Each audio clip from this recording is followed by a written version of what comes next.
Hello everyone, this is Pranay Kumar Singh from academy for CSC. Friends, आज हम लोग वर्ष 2021 ईस्वी में विभिन्न प्रतियोगिता परीक्षाओं में पूछे गए वैसे महत्वपूर्ण प्रश्नों को देखेंगे जिसे 67वीं बीपीएससी एवं सीडीपीओ की प्रारंभिक परीक्षा में पूछे जा सकते हैं। यह जो 2021 ईस्वी की जो विभिन्न प्रतियोगिता परीक्षाएं जैसे RPSC, Rajasthan public service commission की prelims exam, UPPCS, UPSC, Assam PCS एवं आंध्र प्रदेश पीसीएस में आयोजित किए गए विभिन्न प्रतियोगिता परीक्षाओं के महत्वपूर्ण प्रश्नों को देखेंगे जिन्हें 67वीं बीपीएससी की प्रारंभिक एवं सीडीपीओ की प्रारंभिक परीक्षा में पूछे जा सकते हैं। इन जो प्रश्न हैं उसे एसएससी की प्रतियोगिता परीक्षाओं से संबंधित जो प्रश्न सीरीज है उनसे भी इन प्रश्नों को लिए गए हैं। तो आइए अब हम लोग प्रश्न को देखते हैं। तो देखिए, जो पहला प्रश्न है वह है कि बंदरों के लिए बचाव एवं पुनर्वास केंद्र भारत में कहाँ स्थापित किया गया है।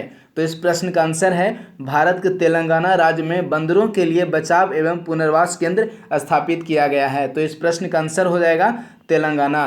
नेक्स्ट प्रश्न है राष्ट्रीय गणित दिवस कब मनाया जाता है। तो राष्ट्रीय गणित दिवस प्रतिवर्ष 22 दिसंबर को आयोजित किया जाता है।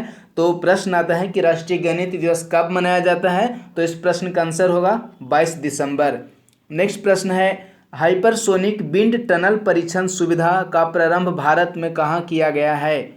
हैदराबाद इस प्रश्न का आंसर हो जाएगा। अर्थात हाइपरसोनिक विंड टनल परीक्षण सुविधा का प्रारंभ भारत में हैदराबाद में किया गया है। नेक्स्ट प्रश्न है अमेरिकी स्पेस फोर्स के जवानों को किस नाम से जानते हैं। तो इस प्रश्न का आंसर होगा गार्जियंस। अमेरिकी स्पेस फोर्स के जवानों को गार्जियंस के नाम से जानते हैं। जिस प्रकार से भारत में पुलिस बल को जवान के नाम से जानते हैं उसी प्रकार से अमेरिकी स्पेस फोर्स के जवानों को गार्जियंस के नाम से जानते हैं। नेक्स्ट प्रश्न है राष्ट्रीय प्रवासी दिवस कब मनाया जाता है। तो इस प्रश्न का आंसर हो जाएगा 9 जनवरी को। भारत में प्रतिवर्ष राष्ट्रीय प्रवासी दिवस 9 जनवरी को मनाया जाता है क्योंकि इसी दिन सामान्यतः जो महात्मा गांधी थे वो दक्षिण अफ्रीका से भारत वापस आए थे। तो इसी कारण इसी की स्मृति के स्वरूप राष्ट्रीय प्रवासी दिवस प्रतिवर्ष 9 जनवरी को मनाया जाता है। नेक्स्ट प्रश्न है भारत में चांदी की उपलब्धता के प्राचीनतम साक्ष्य किस स्थल से प्राप्त हुए हैं। तो इस प्रश्न का आंसर है हड़प्पा संस्कृति। अर्थात भारत में चांदी की उपलब्धता के जो प्राचीनतम साक्ष्य हैं वह हड़प्पा स्थल से प्राप्त हुआ है। तो इस प्रश्न का आंसर होगा हड़प्पा संस्कृति। नेक्स्ट प्रश्न है अशोक के किस स्तंभ लेख के अनुसार बुद्ध का जन्म लुम्बिनी में हुआ था। तो जो अशोक के रुमंदेई स्तंभ है उसके अनुसार अशोक बुद्ध का जन्म लुम्बिनी में हुआ था। तो इस प्रश्न का आंसर होगा रुमंदेई। नेक्स्ट प्रश्न है किस शैलकृत गुफा में 11 सिरों के बोधिसत्व का वर्णन मिलता है। तो इस प्रश्न का आंसर होगा कन्हेरी गुफा में। और यदि प्रश्न आता है कि कन्हेरी गुफा भारत के किस राज्य में है तो इस प्रश्न का आंसर होगा भारत के महाराष्ट्र राज्य में कन्हेरी गुफा स्थित है। तो फिर से इस प्रश्न को देखें। प्रश्न है कि किस शैलकृत गुफा में 11 सिरों वाला बोधिसत्व का वर्णन मिलता है। तो इस प्रश्न का आंसर होगा कन्हेरी गुफा में, जो कि भारत के महाराष्ट्र राज्य में स्थित है। नेक्स्ट प्रश्न है विक्रम संवत एवं शक संवत के मध्य कितने वर्षों का अंतर है। तो विक्रम संवत एवं शक संवत के मध्य अंतर की बात करें तो 135 वर्ष का अंतर है विक्रम संवत एवं शक संवत के मध्य। नेक्स्ट प्रश्न है किस मुगल शासक के विरुद्ध जौनपुर से फतवा जारी हुआ था। ध्यान दीजिएगा, यह जो प्रश्न है वो पूछ रहा है किस मुगल शासक के विरुद्ध जौनपुर से फतवा जारी हुआ था। तो इस प्रश्न का आंसर होगा अकबर के विरुद्ध जौनपुर से फतवा जारी किया गया था। नेक्स्ट प्रश्न है काकोरी केस अभियुक्त के बचाव के लिए गठित समिति के अध्यक्ष कौन थे। तो इस प्रश्न का आंसर होगा पंडित गोविंद बल्लभ पंत। जो गोविंद बल्लभ पंत थे वे काकोरी केस अभियुक्त के बचाव के लिए गठित समिति के अध्यक्ष नियुक्त हुए थे। तो इस प्रश्न का आंसर हो जाएगा गोविंद बल्लभ पंत। नेक्स्ट प्रश्न है किसने कहा कि 1857 के विद्रोह में सिंधिया की वफादारी ने भारत में अंग्रेजी राज को बचा लिया। अर्थात यहाँ जो प्रश्न है वो पूछ रहा है कि किस इतिहासकार का यह स्टेटमेंट है या कथन है कि 1857 के विद्रोह में सिंधिया की वफादारी ने भारत में अंग्रेजी राज को बचा लिया। तो इस प्रश्न का आंसर होगा इतिहासकार कीन। जो इतिहासकार कीन है उन्होंने बोला है कि सिंधिया की वफादारी ने भारत में 1857 ईस्वी का जो विद्रोह हुआ है उसको बचा लिया है। तो इस प्रश्न का आंसर होगा इतिहासकार कीन। नेक्स्ट प्रश्न को देखें तो नेक्स्ट प्रश्न है स्वदेशी आंदोलन का दिल्ली में नेतृत्वकर्ता कौन था। तो इस प्रश्न का आंसर होगा सैयद हैदर रजा। दिल्ली में स्वदेशी आंदोलन का नेतृत्वकर्ता जो थे उनका नाम था सैयद हैदर रजा। नेक्स्ट प्रश्न है जिला न्यायाधीश शब्द का वर्णन भारतीय संविधान के किस अनुच्छेद में किया गया है। तो इस प्रश्न का आंसर होगा अनुच्छेद 233। जो आर्टिकल 233 है अर्थात जो अनुच्छेद 233 है उसमें जिला न्यायाधीश शब्द का वर्णन किया गया है। अर्थात यदि जो जिला न्यायाधीश शब्द का भारतीय संविधान में वर्णन देखें या प्रश्न आता है कि भारतीय संविधान के किस अनुच्छेद में जिला न्यायाधीश शब्द का वर्णन किया गया है, तो इस प्रश्न का आंसर होगा अनुच्छेद 233 से। नेक्स्ट प्रश्न है दल बदल निरोधक अधिनियम कब लागू हुआ। तो इस प्रश्न का आंसर होगा 1 मार्च 1985 ईस्वी को भारत में दल बदल निरोधक जो अधिनियम है लागू हुआ। यदि दल बदल निरोधक अधिनियम की बात करें तो देखें यह जो अधिनियम है वह 1 मार्च 1985 ईस्वी से लागू हुआ, लेकिन यदि दल बदल कानून की बात करें तो भारतीय संविधान के जो 10वीं शेड्यूल है, भारतीय संविधान के 10th शेड्यूल में दल बदल अधिनियम का वर्णन किया गया है। तो इस प्रश्न से एक और प्रश्न निकलने की संभावना है कि भारतीय संविधान के किस भारतीय संविधान के किस अनुसूची में या किस शेड्यूल में दल बदल का वर्णन किया गया है। तो इस प्रश्न का आंसर होगा 10वीं शेड्यूल में भारतीय संविधान के 10वीं अनुसूची में दल बदल कानून का वर्णन किया गया है। लेकिन यह जो प्रश्न है वो पूछ रहा है कि दल बदल निरोधक अधिनियम भारत में कब लागू हुआ। तो इस प्रश्न का आंसर होगा 1 मार्च 1985 ईस्वी। नेक्स्ट प्रश्न है कामिंग एलिफेंटा रिजर्व भारत के किस राज्य में स्थित है। तो इस प्रश्न का आंसर होगा अरुणाचल प्रदेश में कामिंग एलिफेंटा रिजर्व भारत के अरुणाचल प्रदेश राज्य में स्थित है।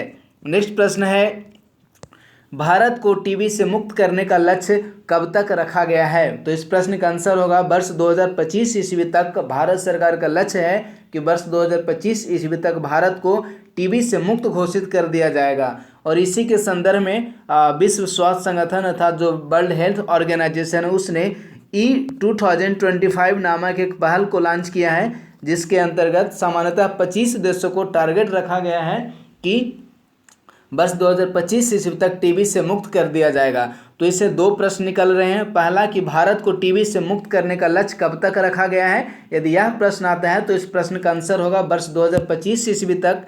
लेकिन यदि प्रश्न आता है कि E2025 पहल किसका है, तो इस प्रश्न का आंसर होगा वर्ल्ड हेल्थ ऑर्गेनाइजेशन।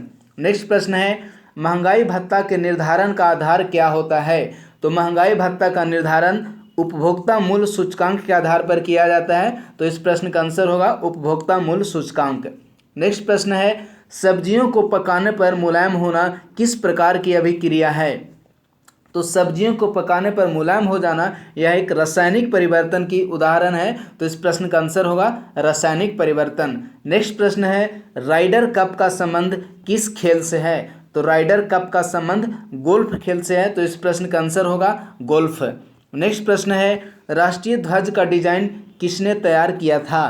तो इस प्रश्न का जो आंसर होगा वह होगा पिंगली वेंकैया ने भारतीय राष्ट्रीय ध्वज का डिजाइन को तैयार किया था। नेक्स्ट प्रश्न है सर्वप्रथम लिखित संविधान का प्रारूप किस देश में लाया गया। तो देखिए अमेरिका में सर्वप्रथम लिखित संविधान का प्रारूप लाया गया।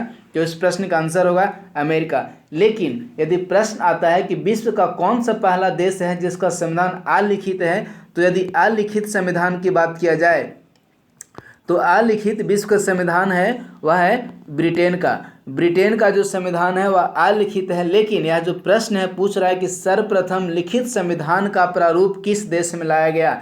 तो लिखित संविधान सर्वप्रथम अमेरिका में लाया गया। लेकिन यदि अलिखित संविधान की बात करें तो अलिखित संविधान सर्वप्रथम ब्रिटेन में आया। नेक्स्ट प्रश्न है इंटरपोल का मुख्यालय किस देश में स्थित है? तो इंटरपोल, जिसे इंटरनेशनल पुलिस कहते हैं, तो इंटरनेशनल पुलिस का मुख्यालय फ्रांस देश में स्थित है। तो इस प्रश्न का आंसर होगा फ्रांस। नेक्स्ट प्रश्न है, वह समुद्री सीमा जहां तापमान तेजी से कम होता है क्या कहलाता है? तो इस प्रश्न का आंसर होगा थर्मोक्लाइन। अर्थात थर्मोक्लाइन समुद्र की ऐसी सीमा है जहां तापमान तेजी से कम होता है। तो इस प्रश्न का आंसर हो जाएगा थर्मोक्लाइन।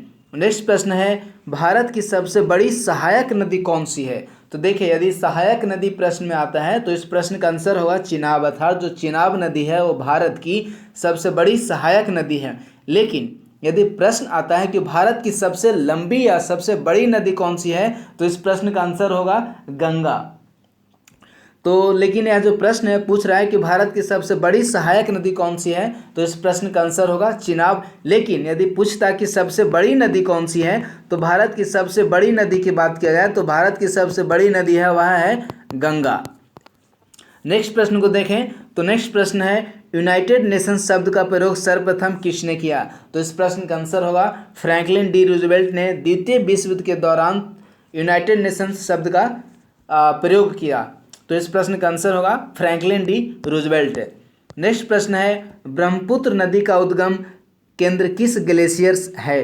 अर्थात यह जो प्रश्न है पूछ रहा है कि ब्रह्मपुत्र नदी का उद्गम किस ग्लेशियर से होता है? तो इस प्रश्न का आंसर हो जाएगा छेमायुन गदंग ग्लेशियर। जो ब्रह्मपुत्र नदी है इसका उद्गम होता है छेमायुन गदंग ग्लेशियर से। नेक्स्ट प्रश्न है, संसद का सचिवालय संबंधी वर्णन भारत के संविधान के किस अनुच्छेद में किया गया है? तो देखिए, जो इंडियन कॉन्स्टिट्यूशन अर्थात भारतीय संविधान का अनुच्छेद 98 है या आर्टिकल 98 है, उसमें संसदीय सचिवालय का वर्णन किया गया है।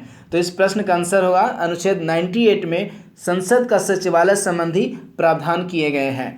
नेक्स्ट प्रश्न है, मेंटल का ऊपरी भाग क्या कहलाता है? तो जो मेंटल है उसका ऊपरी भाग अस्थेनोस्फीयर कहलाता है। तो इस प्रश्न का आंसर होगा अस्थेनोस्फीयर। नेक्स्ट प्रश्न है, पृथ्वी के उद्गम की नेबुलर परिकल्पना किस भूवैज्ञानिक व्यक्ति द्वारा दी गई है? तो जो पृथ्वी के उद्गम की नेबुलर परिकल्पना है वह समान रूप से लैप्लेस एक भूवैज्ञानिक हैं। तो इन्हीं के द्वारा नेबुलर परिकल्पना जो कि पृथ्वी की उत्पत्ति से संबंधित है उन दी गई है। लेकिन यह जो यदि प्रश्न कह रहा है कि पृथ्वी के उद्गम की नेबुलर परिकल्पना किस भूवैज्ञानिक व्यक्ति द्वारा दी गई है, तो इस प्रश्न का आंसर होगा लैप्लेस। नेक्स्ट प्रश्न है, समतल सतह वाली समुद्री मुख को क्या कहा जाता है? तो देखिए, यह जो समतल सतह वाली समुद्री मुख होता है उसे गियोटस कहते हैं। तो इस प्रश्न का आंसर हो जाएगा गियोटस। नेक्स्ट प्रश्न है, ग्राम सभा का वर्णन भारतीय संविधान के किस अनुच्छेद में किया गया है? तो ग्राम सभा का वर्णन भारतीय संविधान के अनुच्छेद 243A में किया गया है। अर्थात जो इंडियन कॉन्स्टिट्यूशन का आर्टिकल 243A है उसमें ग्राम सभा का वर्णन किया गया है। तो इस प्रश्न का आंसर होगा आर्टिकल 243A। नेक्स्ट प्रश्न है, पेपर बनाने में किस घास का प्रयोग विशेषकर किया जाता है? तो पेपर बनाने में कह सकते हैं कि पेपर बनाने में सबसे ज़्यादा सबाई प्रकार के घास का प्रयोग किया जाता है। तो इस प्रश्न का आंसर हो जाएगा सबाई। नेक्स्ट प्रश्न है, करेवा घाटी भारत के किस राज्य में स्थित है? तो करेवा घाटी भारत के कश्मीर राज्य में स्थित है, जिसे जम्मू कश्मीर अब इंडियन टेरिटरी संघ राज्य क्षेत्र घोषित कर दिया गया।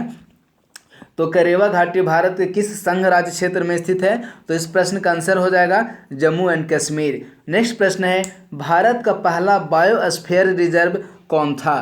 तो इस प्रश्न का आंसर होगा नीलगिरी भारत का पहला बायोस्फीयर रिजर्व है, जिसे सामान्यतः 1986 ईस्वी के आसपास इसकी स्थापना की गई है। तो इस प्रश्न का आंसर होगा नीलगिरी भारत का पहला बायोस्फीयर रिजर्व था। नेक्स्ट प्रश्न है, मानव विकास सूचकांक के निर्माता कौन है?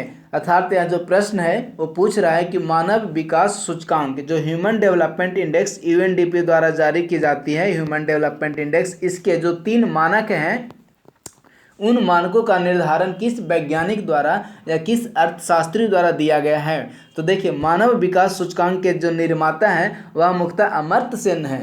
तो मानव विकास सूचकांक के निर्माता कौन है? तो इस प्रश्न का आंसर होगा अमर्त्य सेन। अब यदि मानव विकास सूचकांक की संक्षिप्त रूप में चर्चा की जाए तो देखिए, मानव विकास सूचकांक में सामान्यतः यूएनडीपी द्वारा जारी किया जाता है।